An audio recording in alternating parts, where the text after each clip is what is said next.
Welcome friends, स्वागत है आपका एक बार फिर से आपके अपने यूट्यूब चैनल रमेश जी के ट्रिक में। तो साथियों, आज अपनी शुरुआत करेंगे राजस्थान के संत एवं संप्रदाय से संबंधित इम्पोर्टेंट क्वेश्चन। और ये जो क्वेश्चन है वो एग्ज़ाम के लिए बड़े इम्पोर्टेंट है, तो इस वीडियो को पूरा देखना और अंत तक बने रहना। साथियों, रमेश जी के ट्रिक के द्वारा डेली एक वीडियो उपलब्ध करवाया जाता है ताकि आपकी जो एग्ज़ाम की तैयारी, भविष्य में जो भी एग्ज़ाम होगा उसको लेकर इम्पोर्टेंट फैक्ट बताए जाते हैं। तो अगर इस यूट्यूब चैनल पर कोई विद्यार्थी नया है तो इस चैनल को सब्सक्राइब कर दें ताकि साथ में जो बेल आइकन है उसको इम्प्रेस कर दें, आपको नया नोटिफिकेशन मिलता रहे। तो चलिए साथियों, अपनी शुरुआत करेंगे इम्पोर्टेंट 20 क्वेश्चनों के बारे में डिस्कस करती हैं। और ये जो 20 क्वेश्चन है साथियों, वो 20 से नहीं बल्कि जो इनके ऑप्शन है इसके माध्यम से हमने अपने 50 क्वेश्चन भी डिस्कस कर सकते हैं। तो प्लीज़ वीडियो को लाइक एंड शेयर मी। साथियों, स्वागत है आपका एक बार फिर से। फर्स्ट जो क्वेश्चन है साथियों अपना, और जो पहला क्वेश्चन है कि नारी संत दयाबाई शिष्य थी। अब आपको बताना है जो नारी संत दयाबाई है, और दयाबाई ने दया बोध नामक ग्रंथ भी लिखा है, दया बोध। तो ध्यान देना साथियों, क्वेश्चन हमें पूछा गया है कि नारी संत, कौन सी नारी संत है जो दयाबाई शिष्य थी, वो किसकी थी? या तो संत चरणदास जी की थी, या दादू दयाल की थी, या रामचरण जी की थी, या नाथ पंथ की थी। अब इस ऑप्शन में सबसे पहले हमारा जो राइट आंसर होगा वो ऑप्शन नंबर ए होगा। संत जो चरणदास जी है, जो विलोम करते हैं अलवर या भरतपुर से, मैं बोल सकता हूँ या तो अलवर या भरतपुर से। और ये जो भरतपुर है वो एक जाट राजवंश की क्या रही है, कर्मस्थली रही है, क्योंकि यहाँ पर जो जाटों का यूलिसेज है या जाटों का प्लेटो है, सूरजमल यहाँ का शासक था। तो अपने नारी संत दयाबाई की बात कर रहे थे, ये संत जो चरणदास जी है इनकी शिष्या थी। सेकंड ऑप्शन में दिया गया है दादू दयाल। दादू दयाल का जन्म अहमदाबाद गुजरात में 1544 में हुआ, और 1544 में ही राजस्थान में एक महत्वपूर्ण युद्ध होता है, जब शेरशाह सूरी कहता है कि मैं मुट्ठी भर बाजरे के लिए राजस्थान की बादशाह खो देता, हिंदुस्तान की बादशाह खो देता। और इस युद्ध का नाम है साथियों गिरी सुमेल युद्ध। कौन सा?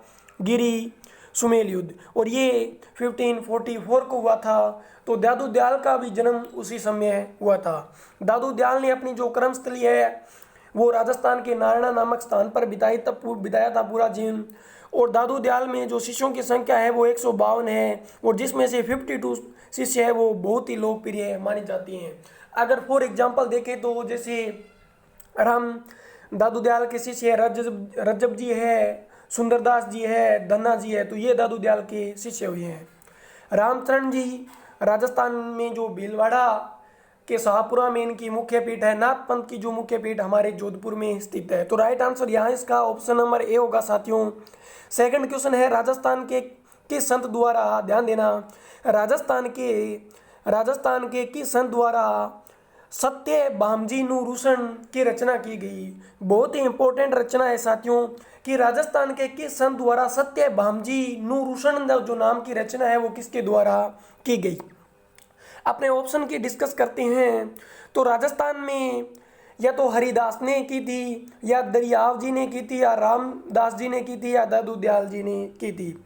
तो ध्यान देना साथियों, इसका जो राइट आंसर होगा ऑप्शन नंबर ए, हरिदास जी ने की थी। क्या की थी? हरिदास जी ने, राजस्थान का एक बहुत ही लोकप्रिय संत जिसने सत्य भामजी नुरूषण नाम ग्रंथ की रचना की थी। तो यहाँ हमारा जो राइट आंसर होगा ऑप्शन नंबर ए होगा। फिर नेक्स्ट क्वेश्चन की बात करते हैं, निम्बारक संप्रदाय की मुख्य पीठ कहाँ पर है? हमें राजस्थान में पूछा गया है कि जो निम्बारक संप्रदाय है, और निम्बारक संप्रदाय की स्थापना निम्बारक आचार्य ने की थी, और इसकी जो मुख्य पीठ है वो कहाँ पर है? या तो कांकरोली है राजसमंद में, सलेमाबाद अजमेर में, गलता जयपुर में, नाथद्वारा राजसमंद में। तो यहाँ जो राइट आंसर होगा, निम्बारक जो संप्रदाय है साथियों उसकी जो पीठ है वो नाथद्वारा में। कहाँ पर है? नाथद्वारा में राजस्थान की निम्बारक संप्रदाय की मुख्य पीठ स्थित है। और नाथद्वारा का प्रसिद्ध है अन्नकूट महोत्सव। कौन सा दोस्तों? अन्नकूट जो महोत्सव है, अन्नकूट महोत्सव है वो कहाँ का प्रसिद्ध है? नाथद्वारा राजसमंद का प्रसिद्ध है। और ये जो महोत्सव है वो कब लगता है? कार्तिक माह में लगता है, दीपावली के एक दिन बाद।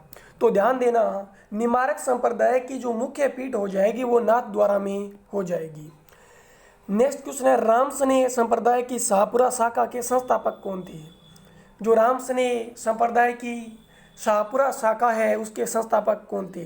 दोस्तों पहले अपने डिस्कस करते हैं शाहपुरा शाखा के बारे में। और ये जो शाहपुरा शाखा है वो कहाँ पर है, हमारे राजस्थान की सूती नगरी भीलवाड़ा में है। सूती वस्त्र की नगरी कौन सी है, भीलवाड़ा। राजस्थान की अभ्रक नगरी कौन सी है, भीलवाड़ा। और इसी वाड़ा में, कौन से वाड़ा में साथियों, भीलवाड़ा में शाहपुरा मुख्य पीठ स्थित है। और इसकी जो स्थापना की थी वो रामचरण जी ने की थी। रामचरण जी ने रामसनेह संप्रदाय की शाहपुरा शाखा के संस्थापक माने जाते हैं। उसके जो मुख्य संस्थापक है वो कौन है, रामचरण जी है। तो इसका जो राइट आंसर हो जाएगा वो ऑप्शन नंबर ए हो जाएगा। साथियों नेक्स्ट क्वेश्चन की बात करते हैं। जोधपुर में महामंदिर, ध्यान देना, अब पूछ लिया जाए राजस्थान में महामंदिर कहाँ है, तो एक क्वेश्चन यहीं से निकल आता है कि राजस्थान में जो महामंदिर है वो जोधपुर में स्थित है। महामंदिर का अर्थ हो गया ऐसे विशाल, ऐसे महान मंदिर जो राजस्थान में एक लोकप्रियता के अनुसार हमें दर्शाते दिखाई देती है। और क्वेश्चन पूछा गया है कि जोधपुर में महामंदिर राजस्थान की किस संप्रदाय की प्रमुख गद्दी है। गद्दी बोल सकते हैं या इसको मैं बोल दूं पीठ। और जो महामंदिर की जो पीठ है वो किसकी स्थित है, हमें इस 4 ऑप्शन में से बतानी है। मुकाम, पंथ सिंह है, नाथ पंथ और जैन पंथ। तो साथियों यहाँ जो राइट आंसर होगा वो होगा ऑप्शन नंबर सी, नाथ पंथ है वो राजस्थान में महामंदिर की प्रमुख संप्रदाय की गद्दी मानी जाती है। तो यहाँ राइट आंसर होगा ऑप्शन नंबर सी। बात करते हैं जोधपुर की। जोधपुर की स्थापना राव जोधा ने 12 मई 1459 को की थी। और जोधपुर का जो संस्थापक है वो राव जोधा है, जो एक मारवाड़ का बहुत ही लोकप्रिय शासक रहा है। देखते हैं जोधपुर में चामुंडा माता का भी मंदिर है, नागणेची माता का भी मंदिर है। और नागदा उदयपुर में तो रावण का भी मंदिर है, क्योंकि जो मंदोदरी का पियर था वो कहाँ पर था, जोधपुर में था। तो यहाँ साथियों राइट आंसर होगा option number C. Next question है, मुकाम किसके लिए प्रसिद्ध है। अब जो मुकाम है वो हमें बताना है किसके लिए प्रसिद्ध है। साथियों मुकाम, और मुकाम कहाँ पड़ता है, मुकाम तो हमारे बीकानेर में पड़ता है। कहाँ पर साथियों, बीकानेर में है। और बीकानेर में विश्व की सबसे बड़ी ऊन मंडी भी बीकानेर में लगती है। सबसे ज़्यादा मूंगफली का उत्पादन भी बीकानेर में होता है। जब इंदिरा गांधी नहर निकाली गई थी उसको जो बनाने वाला कंवर सेन जो मुख्य इंजीनियर था वो भी कहाँ से था, बीकानेर से संबंधित था। और बीकानेर से जो इंदिरा गांधी नहर आई थी यानी हरि के बैराज हनुमानगढ़ से होते हुए, तो बीकानेर की जो पुगल शाखा है वहाँ इसका प्रथम चरण हुआ था। तो मुकाम किसके लिए प्रसिद्ध है, या तो जाट जाति के लिए, या विश्नोई के लिए, या ब्राह्मण के लिए, या राजपूतों के लिए। तो ध्यान देना, मुकाम है वो विश्नोइयों के लिए प्रसिद्ध है। किसके लिए, विश्नोइयों के। और विश्नोइयों के जो प्रमुख मूल पुरुष या आदि गुरु है वो कौन माने जाते हैं, जाम्बोजी। जाम्बोजी ने 29 नियम बताए हैं जिनका पालन विश्नोई समाज के द्वारा किया जाता है। इनमें उदाहरण देखें तो जैसे पेड़ों की कटाई नहीं करना, वन्य जीव प्राणियों की रक्षा करना, असत्य नहीं बोलना, सत्य का साथ देना। तो इस प्रकार के जो 29 नियम है वो किसने बनाए थे, जाम्बोजी ने बनाए थे। अब क्वेश्चन कई बार आया हुआ है कि विश्नोई संप्रदाय की किस ग्रंथ को गीता कहा गया है। वेरी वेरी इंपॉर्टेंट क्वेश्चन है कि विश्नोई जो संप्रदाय उस किस ग्रंथ को गीता कहा गया है। तो जम सागर जो रचना है जाम्बोजी द्वारा रचित, जम सागर जो रचना है जिसकी रचना जाम्बोजी ने की थी। वैसे जाम्बोजी का जो जन्म है वो पीपासर नागौर में हुआ है, परंतु इनकी जो क्रमशः ले रही है वो मुकाम तलवा कहाँ रही है, बीकानेर में रही है। तो जम सागर है वो विश्नोई संप्रदाय में गीता का वर्णन हमें मिलता है। नेक्स्ट क्वेश्चन है, संत पीपाजी का जन्म स्थान कौन सा है। वेरी वेरी इंपॉर्टेंट क्वेश्चन है। पीपाजी के अपने 3 क्वेश्चन डिस्कस करने वाले हैं। क्या करने वाले हैं, 3 क्वेश्चन डिस्कस करने वाली है। पीपाजी का जो जन्म स्थान है इसका राइट आंसर होगा गागरोन पड़ता है झालावाड़ में। बताया जाता है कि संत पीपाजी प्रारंभ में एक राजा थे और इन्होंने राजा यानी राज कार्य को छोड़कर बाद में एक जो है वो महात्मा साधु की उपाधि धारण की और भगवान की शरण में चले गए। संत पीपाजी का जन्म कहाँ पर हुआ, गागरोन में हुआ। वो राजा कहाँ के थे, गागरोन झालावाड़ के थे। परंतु हमें पूछी जाती है गुफा। और ये पटवार कांस्टेबल 18 जुलाई 2018 को जो एग्जाम हुआ था उसमें क्वेश्चन आया हुआ है कि संत पीपा जी की जो गुफा है वो कहाँ स्थित है। तो सदैव ध्यान रखना मित्रों, टोडा रायसिंह टोंक में संत पीपा जी की गुफा है। अब एक क्वेश्चन ये भी पूछा जाता है कि पीपा जी का मंदिर कहाँ है। तो पीपा जी का तो मंदिर हमारे बाड़मेर में स्थित है। कहाँ पर स्थित है? बाड़मेर में स्थित है। कहाँ पर स्थित है साथियों? बाड़मेर में संत पीपा जी का जन्म तो है वो गागरोन में, और मंदिर बाड़मेर में। गुफा कहाँ है? टोडा रायसिंह टोंक में। कहाँ पर है? टोंक में। और जो पीपा जी है वो छिंपा जाति के आराध्य देवता माने जाती है। जो नामदेव छिंपा होते हैं उनके आराध्य देव कौन है? पीपा जी है। तो यहाँ हमारा जो बेसिक सा क्वेश्चन था इसका राइट आंसर है option number C. Next question की बात करते हैं, राजस्थान के किस संघ के प्रमुख शिष्य है? राजस्थान के जो किस, यहाँ संघ नहीं है साथियों, मिस प्रिंटिंग हो गया, ये है संत कि राजस्थान के एकमात्र संत थे जिसके 52 शिष्य थे। और मैंने अभी बताया था 152 शिष्य किसके थे? दादू दयाल के थे। उसमें से 100 को हटा दिया जाए, 52 बहुत ही लोकप्रिय शिष्य रहे हैं। तो यहाँ बेसिक सा क्वेश्चन था, राइट आंसर हो जाएगा इसका राइट आंसर होगा दादू दयाल। दादू दयाल के है उस शिष्यों की संख्या कितनी थी? 152 थी, जिसमें से लोकप्रिय शिष्य रहे हैं वो 52 रहे हैं। और इनमें से जो महत्वपूर्ण शिष्य हैं वो रज्जव जी है, सुंदरदास जी है। फिर नेक्स्ट क्वेश्चन की बात करते हैं। अगर साथियों वीडियो आपको अच्छा लग रहा है तो प्लीज़ इसको लाइक एंड शेयर जरूर कर देना। और जो भी इस यूट्यूब चैनल पर नए विद्यार्थी जुड़े हैं वो प्लीज़ इसको सब्सक्राइब करना मत भूलना। पाबूजी को किसका अवतार माना जाता है? वेरी वेरी इंपॉर्टेंट क्वेश्चन है। ऊंटों के देवता किसे पूजे जाते हैं? सबसे पहले तो पाबूजी को, पाबूजी। और पाबूजी का जो जन्म स्थान है वो कोलमंडू का पर जोधपुर इनकी जो कर्मस्थली है वो रही है, क्योंकि ये गायों की रक्षा करते करते इनका अंतिम समय बीता था। पाबूजी को किसका अवतार माना जाता है? या तो कृष्णा का, या लक्ष्मण का, या भरत का, या शत्रुघ्न का। तो मित्रों ध्यान रखना, पाबूजी को लक्ष्मण का अवतार माना जाता है। राम के छोटे भाई लक्ष्मण का अवतार पाबूजी को माना जाता है। कोलमंडू जोधपुर में इनकी कर्मस्थली रही है। पाबूजी है वो प्लेग रक्षक देवता भी कहलाते हैं। अगर राजस्थान समाज में, ध्यान देना, राजस्थान समाज में किसी व्यक्ति का ऊंट बीमार हो जाए तो पाबूजी की जो फड़ है वो बांधी जाती है। तो ऊंटों के कुल देवता भी कौन है? पाबूजी है। पाबूजी प्लेग रक्षक देवता भी मानी जाती है राजस्थान में, लक्ष्मण के अवतार ये मानी जाती है। तो यहाँ राइट आंसर होगा ऑप्शन नंबर बी। साथियों नेक्स्ट क्वेश्चन की बात करते हैं, संत मावजी का संबंध कहाँ से है? और संत मावजी का संबंध है वो जालोर, उदयपुर, जयपुर, डूंगरपुर। तो यहाँ इसका जो राइट आंसर होगा वो डूंगरपुर होगा। डूंगरपुर से संत मावजी का संबंध माना गया है। संत मावजी दूरदर्शन की एक बहुत ही चर्चित, जैसे मध्य राजस्थान में मीरा ने जैसे कार्य किया था, राजस्थान की राधा कहलाने लगी थी, वैसे ही संत मावजी दक्षिण राजस्थान की राधा कहलाने लगी, क्योंकि इन्होंने कृष्ण को अपना पति मान लिया था। तो यहाँ राइट आंसर हो जाएगा ऑप्शन नंबर डी। काजी, ध्यान देना, काजी हमीरावर्दी को किस स्थान पर सर्वप्रथम काजी बनाया गया? काजी हमीरावर्दी को किस स्थान पर? राजस्थान का वह स्थान जहाँ पर सर्वप्रथम काजी बनाया गया। काजी क्या होता है? सबसे पहले क्वेश्चन ये निकल के आता है साथियों, काजी होता क्या है? तो यहाँ समझ लेना, काजी का अर्थ होता है न्याय करने वाला। क्या करने वाला? न्याय करने वाला। मुगल प्रशासन में धर्म से संबंधित जो व्यक्ति नियुक्त किया जाता था उसे काजी कहते थे। और ये जो धार्मिक न्याय की देख रेख करता था वो कौन करता था? काजी करता था। और काजी जो हमीरावर्दी है वो नागौर जिले में नियुक्त किया गया था। और नवंबर 1517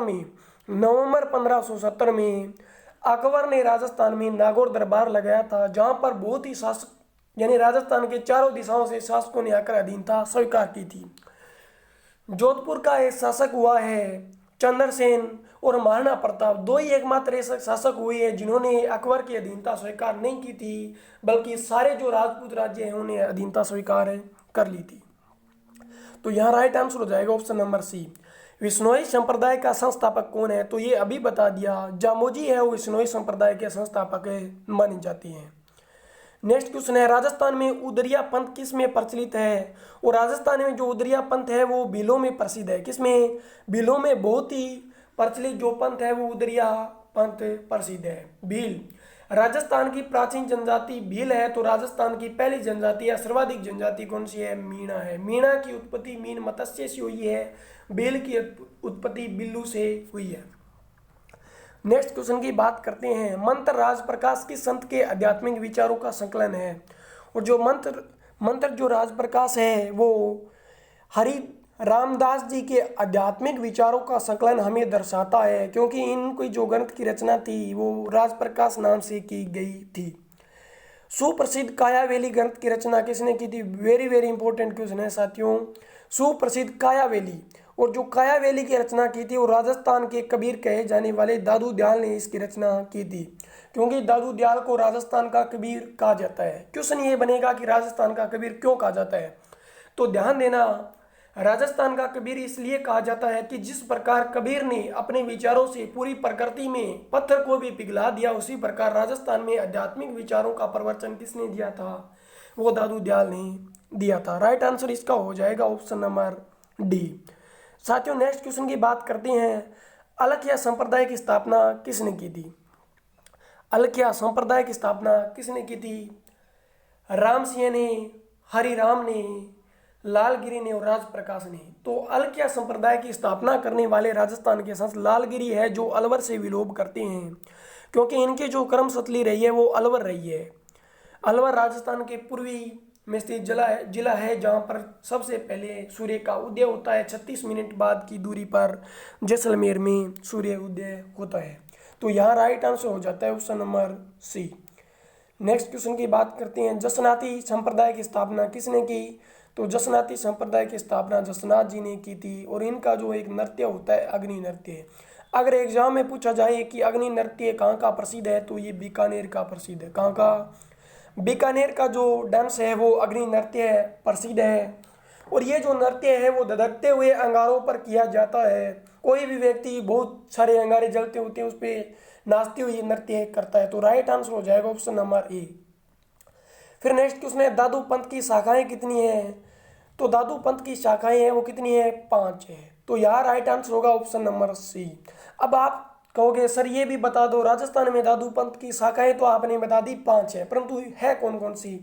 तो इसमें हो जाएगी नागा है, विरक्त है, नागा है, विरक्त है, खाकी है, खालसा है और विहंग है, सॉरी निहंग है।